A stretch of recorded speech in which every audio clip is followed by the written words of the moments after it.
بسم الله الرحمن الرحيم.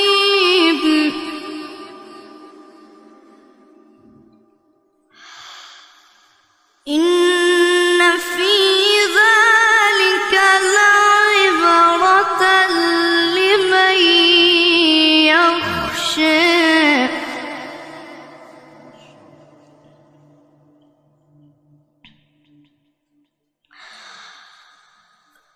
أأنتم أشد خلقا أم السماء